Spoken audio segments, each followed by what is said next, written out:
एक लड़की की शादी उसकी मर्जी के खिलाफ एक सीधे साधे लड़के से की जाती है, जिसके घर में एक माँ के अलावा और कोई नहीं है। दहेज में लड़के को बहुत सारे उपहार और पैसे मिलते हैं।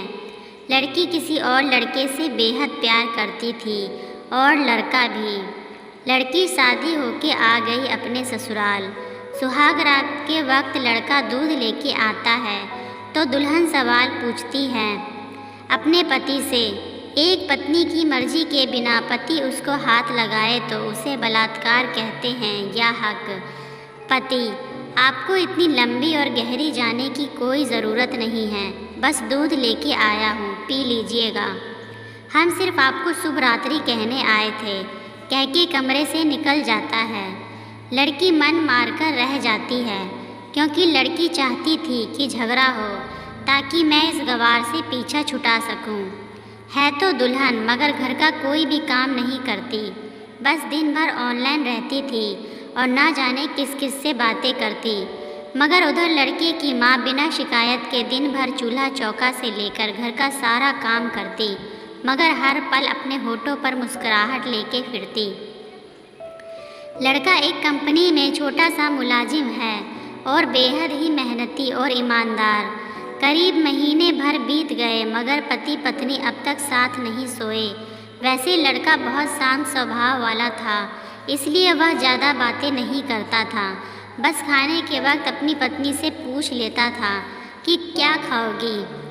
अपने कमरे में या हमारे साथ और सोने से पहले डायरी लिखने की आदत थी, जो वह हर रात को लिखता था।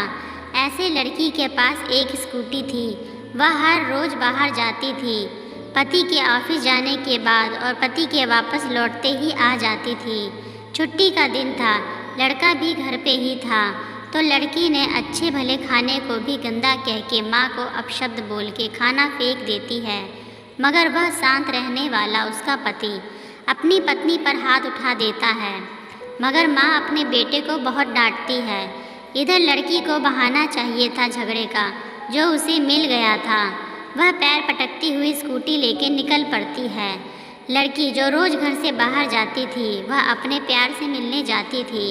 लड़की भले टूटकर चाहती थी लड़के को, मगर उसे पता था कि हर लड़की की एक हद होती है जिसे इज्जत कहते हैं। वह उसको बचाए रखी थी। इधर लड़की अपने प्यार के पास पहुंचकर कहती है, अब तो एक पल भी उस घर में नहीं रहना है मुझे। आज गवार ने मुझ पर हाथ उठा के अच्छा नहीं किया। लड़का: अरे तुमसे तो मैं कब से कहता हूँ कि भाग चलो मेरे साथ कहीं दूर, मगर तुम हो कि आजकल पे लगी रहती हो। लड़की: शादी के दिन में आई थी तो तुम्हारे पास, तुम्ही ने तो लौटाया था मुझे। लड़का: खाली हाथ कहाँ तक भागोगे, तुम ही बोलो। मैंने तो कहा था कि कुछ पैसे और गहने साथ ले लो, तुम तो खाली हाथ आई थी। आखिर दूर एक नई जगह में ज़िंदगी नए सिरे से शुरू करने के लिए पैसे तो चाहिए ना। लड़की: तुम्हारे और मेरे प्यार के बारे में जानकर मेरे घर वालों ने बैंक के पास बुक, एटीएम और मेरे गहने तक रख लिए थे, तो मैं क्या लाती अपने साथ। हम दोनों मेहनत करके कमा भी तो सकते थे। लड़का: चालाक इंसान पहले सोचता है और फिर काम करता है। खाली हाथ भागते तो इश्क का भूत 2 दिन में उतर जाता, समझी। और जब भी तुम्हें छूना चाहता हूँ बहुत नखरे हैं तुम्हारे, बस कहती हो शादी के बाद। लड़की: हाँ, शादी के बाद ही अच्छा होता है ये सब, और सब तुम्हारा ही तो है। मैं आज भी एक कुंवारी लड़की हूँ, शादी करके भी आज तक उस गवार के साथ सो न सकी, क्योंकि तुम्हें ही अपना पति मान चुकी हूँ। बस तुम्हारे नाम का सिंदूर लगाना बाकी है, बस वह लगा दो, सब कुछ तुम अपनी मर्जी से करना। लड़का: ठीक है, मैं तैयार हूँ, मगर इस बार कुछ पैसे ज़रूर साथ लेके आना। मत सोचना हम दौलत से प्यार करते हैं, हम सिर्फ तुमसे प्यार करते हैं। बस कुछ छोटी मोटी बिजनेस के लिए पैसे चाहिए। लड़की: उस गवार के पास कहाँ होगा पैसा, मेरे बाप से 3 लाख रुपया, ऊपर से मारुति कार लिया है, बस कुछ गहने हैं, वह लेके आऊँगी आज। लड़का लड़की को होटल का पता देकर चला जाता है। लड़की घर आके फिर से लड़ाई करती है, मगर अफसोस वह अकेली चिल्लाती रहती है, उससे लड़ने वाला कोई नहीं था। रात 8 बजे लड़के का मैसेज आता है व्हाट्सएप पे कि कब आ रही हो। लड़की जवाब देती है, सब्र करो, कोई सोया नहीं है, मैं 12 बजे से पहले पहुंच जाऊंगी क्योंकि यहाँ तुम्हारे बिना मेरी सांसें घुटती हैं। लड़का, ओके, जल्दी आना, मैं होटल के बाहर खड़ा रहूँगा, बाय। लड़की अपने पति को बोल देती है कि मुझे खाना नहीं चाहिए, मैंने बाहर खा लिया है, इसलिए मुझे कोई परेशान ना करे। इतना कह के दरवाज़ा बंद करके अंदर आती है कि पति बोलता है कि वह अलमारी से मेरी डायरी दे दो, फिर बंद करना दरवाज़ा, हम परेशान नहीं करेंगे। लड़की दरवाज़ा खोले बिना कहती है कि चाबियाँ दो अलमारी की।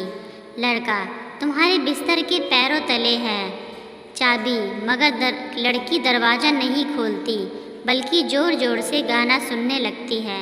बाहर पति कुछ देर दरवाज़ा पीटता है, फिर हार कर लौट जाता है। लड़की ने बड़े ज़ोर से गाना बजा रखा था। फिर वह अलमारी खोल के देखती है जो उसने पहली बार खोला था, क्योंकि वह अपना सामान अलग अलमारी में रखती थी। अलमारी खोलते ही हैरान रह जाती है। अलमारी में उसके अपने पासबुक, एटीएम कार्ड थे जो उसके घर वालों ने छीन के रखे थे। खोल के चेक किया तो उसमें वह पैसे भी ऐड थे जो दहेज में लड़के को मिले थे, और बहुत सारे गहने भी जो एक पेपर के साथ थे और उसकी मलकियत लड़की के नाम थी। लड़की बेहद हैरान और परेशान थी। फिर उसकी नज़र डायरी पर पड़ती है और वह जल्दी से वह डायरी निकाल के पढ़ने लगती है। लिखा था, तुम्हारे पापा ने एक दिन मेरी माँ की जान बचाई थी अपना खून देकर। मैं अपनी माँ से बेहद प्यार करता हूँ, इसलिए मैंने झुककर आपके पापा को प्रणाम करके कहा कि आपका ये अनमोल एहसान कभी नहीं भूलूँगा।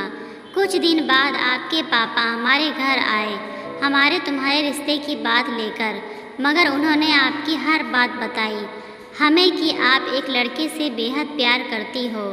आपके पापा आपकी खुशी चाहते थे, इसलिए वह पहले लड़के को जानना चाहते थे।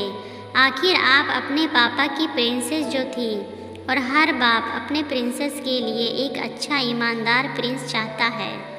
आपके पापा ने खोज करके पता लगाया कि वह लड़का बहुत सी लड़की को धोखा दे चुका है और पहली शादी भी हो चुकी है, पर आपको बता न सके क्योंकि उन्हें पता था कि ये जो इश्क का नशा है वह हमेशा अपनों को गैर और गैर को अपना समझता है।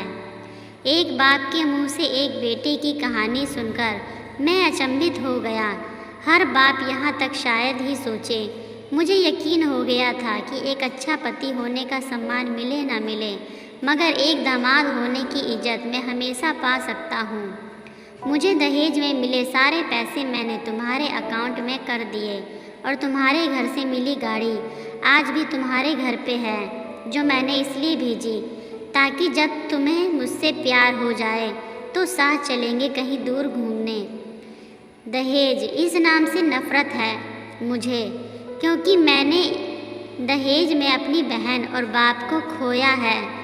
मेरे बाप के अंतिम शब्द भी यही थे कि किसी बेटी के बाप से कभी 1 रुपया ना लेना, मर्द हो तो कमा के खिलाना, तुम आज़ाद हो, कहीं भी जा सकती हो। डायरी के बीच पन्नों पर तलाक के पेपर है, जहां मैंने पहले ही साइन कर दिया है। जब तुम्हें लगे कि अब इस गवार के साथ नहीं रहना है तो साइन करके कहीं भी अपनी सारी चीज़ें लेकर जा सकती हो। लड़की हैरान थी, परेशान थी। न चाहते हुए भी गवार के शब्दों ने दिल को छुआ था। न चाहते हुए भी गवार के अनदेखे प्यार को महसूस करके पलकें नम हुई थी। आगे लिखा था, मैंने तुम्हें इसलिए मारा क्योंकि आपने माँ को गाली दी, और जो बेटा खुद के आगे माँ की बेइज्जती होते सहन कर जाए, फिर वह बेटा कैसा। कल आपके भी बच्चे होंगे, चाहे किसी के साथ भी हो, तब महसूस होगी माँ की महानता और प्यार।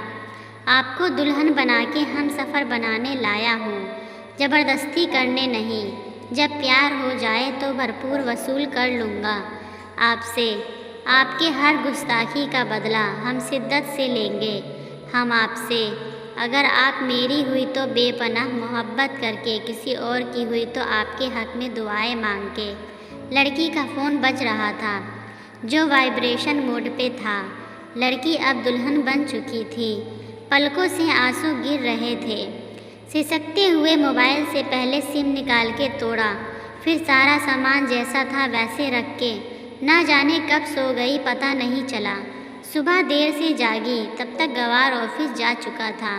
पहले नहा धोकर साड़ी पहनी, लंबी सी सिंदूर डाली अपनी मांग में, फिर मंगलसूत्र, जबकि पहले एक टीकी जैसी साइड पे सिंदूर लगाती थी ताकि कोई लड़का ध्यान न दे, मगर आज 10 किलोमीटर से भी दिखाई दे ऐसी लंबी और गाढ़ी सिंदूर लगाई थी दुल्हन ने। फिर किचन में जाके सासू माँ को ज़बरदस्ती कमरे में लेके तैयार होने को कहती है और अपने गंवार पति के लिए थोड़े नमकीन, थोड़े हलवे और चाय बना के अपनी स्कूटी में सासू माँ को ज़बरदस्ती बिठाकर, जबकि कुछ पता ही नहीं है उनको कि बहू आज मुझे कहाँ ले जा रही है, बस बैठ जाती है। फिर रास्ते में सासू माँ को पति के ऑफिस का पता पूछकर ऑफिस पहुँच जाती है। पति हैरान रह जाता है पत्नी को इस हालत में देखकर। पति, सब ठीक तो है ना माँ? मगर माँ बोलती है इससे पहले पत्नी गले लगाकर कहती है कि अब सब ठीक है, I love you for ever. Office के लिए अब सब खड़े हो जाते हैं तो दुल्हन कहती है कि मैं इनकी धर्म पत्नी हूँ, बनवास गई थी, सुबह लौटी हूँ। अब 1 महीने तक मेरे पतिदेव ऑफिस में दिखाई नहीं देंगे। ऑफिस के लोग, दुल्हन, क्योंकि हम लंबी छुट्टी पे जा रहे हैं साथ साथ। पति, पागल, दुल्हन आपके सादगी और भोलेपन ने बनाया है। सभी लोग तालियां बजाते हैं और दुल्हन फिर से लिपट जाती है अपने गंवार से, जहाँ से वह दोबारा कभी भी छूटना नहीं चाहती है। बड़े बड़े फैसले होते हैं कभी कभी हमारे अपनों की, मगर हम समझ नहीं पाते कि हमारे अपने हमारे फिक्र खुद से ज़्यादा क्यों करते हैं। माँ बाप के फैसलों का सम्मान करें, क्योंकि ये 2 शख्स ऐसे हैं जो आपको हमेशा दुनियादारी से ज़्यादा प्यार करते हैं। दोस्तों, कहानी की हैप्पी एंडिंग आपको कैसी लगी कमेंट करके ज़रूर बताएं। अगर अच्छी लगी है तो चैनल को लाइक, शेयर, सब्सक्राइब करना ना भूलें। धन्यवाद।